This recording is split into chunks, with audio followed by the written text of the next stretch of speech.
এই এভরিওয়ান মাসি Debendu Moni and you're watching youth education YouTube channel. আরও একবার কিন্তু একটা নতুন নোটিফিকেশন চলে এসেছে। এই যে নোটিফিকেশন, সেখানে আবার কিন্তু তোমাদের রেজাল্ট নিয়েই কথা বলা হয়েছে। রেজাল্ট কবে আসবে কিনা, এই যে নোটিফিকেশন সেটা থেকে কি বুঝতে পারা যাচ্ছে সেটাই কিন্তু আমরা দেখব। এই যে নোটিফিকেশন এসছে সেখানে কিন্তু স্পষ্টভাবে বলা হচ্ছে তোমাদের ইন্টারনাল এবং সেশনাল যে মার্কস আছে সেগুলো আপলোড করার সময়সীমা দেওয়া হয়েছে 14/3/2026 অবধি। 14 তারিখ অবধি দেওয়া হয়েছে, রাত অবধি দেওয়া হয়েছে, রাত 11:30 অবধি।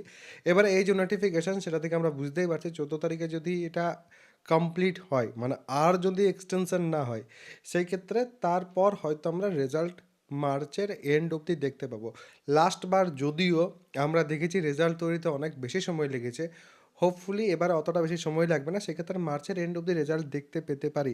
আদারওয়াইজ এপ্রিলের প্রথম দিক অবধি মনে হচ্ছে তোমাদের রেজাল্ট পাবলিশ হবে এই মুহূর্তে দাঁড়িয়ে, সে তুমি ফার্স্ট সেমিস্টারের হও, থার্ড হও বা ফিফথ সেমিস্টারের হও। আর বাকি যারা অ্যাট প্রেজেন্ট সেকেন্ড সেমিস্টারে পড়ছো, ফার্স্ট সেমিস্টারে যেভাবে পড়ানো হয়েছিল সেই একই রকমভাবে সেকেন্ড সেমিস্টারেও কিন্তু পড়ানো হয়েছে। ফার্স্ট সেমিস্টারে যেরকমভাবে সাজেশন দিয়েছিলাম একই রকমভাবে সেকেন্ড সেমিস্টারে সাজেশনের ডিসকাশন সব কিছু কিন্তু করা হবে। যেরকমভাবে তোমরা কমন পেয়েছিলে হোপফুলি এবারেও সেরকমভাবে তোমরা প্রায় 60-এর মধ্যে 60 যেরকম কমন পেয়েছিলে, হয়তো হতে পারে এবারেও একই রকমভাবে কমন চলে এলো।